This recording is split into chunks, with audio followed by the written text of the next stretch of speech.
చంద్రబాబుది అవసరం ఉంటే ఓడమల్లయ్య లేకుంటే బోడి మల్లయ్య అనే టైప్. ఎన్నికలు రాగానే బీసీలు, ఎస్సీలు, ఎస్టీలు అని చెప్తాడు.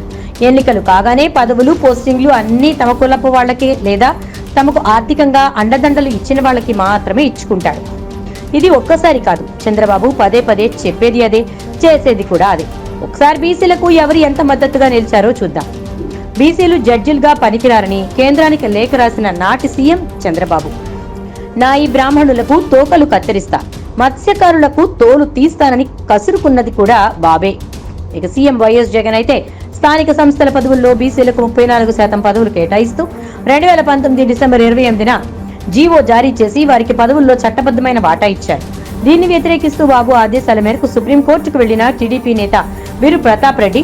వాస్తవానికి 2019 మార్చి 9న చంద్రబాబు ప్రభుత్వం ఉపాధి హామీ పథకం అమలు తీరు పర్యవేక్షించే రాష్ట్ర కౌన్సిల్ సభ్యుడిగా వీరు ప్రతాప్ రెడ్డిని నియమించింది.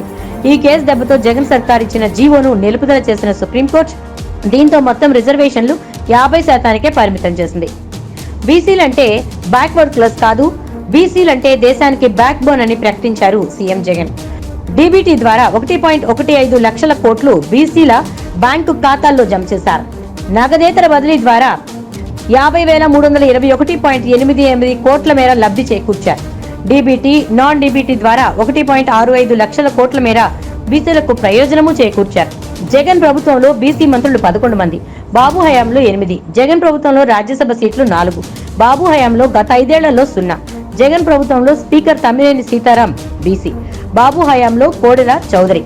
ఎమ్మెల్యేలు 31, ఎమ్మెల్సీలు 19, కార్పొరేషన్లు 56, మేయర్ పదవులు 9, మున్సిపల్ చైర్మన్లు 98, జడ్పీ చైర్మన్లు 9, జడ్పీటీసీలు 215. ఇది కాకుండా టీడీపీ నుంచి గత ఎన్డీఏ హయాంలో వచ్చిన 2 కేంద్ర మంత్రులు అశోక్ గజపతిరాజు, సుజనా చౌదరి బీసీలు కారు. సుజనా చౌదరి అయితే బ్యాంకులకు 6,000 కోట్లు ఎగ్గొట్టిన వ్యక్తి.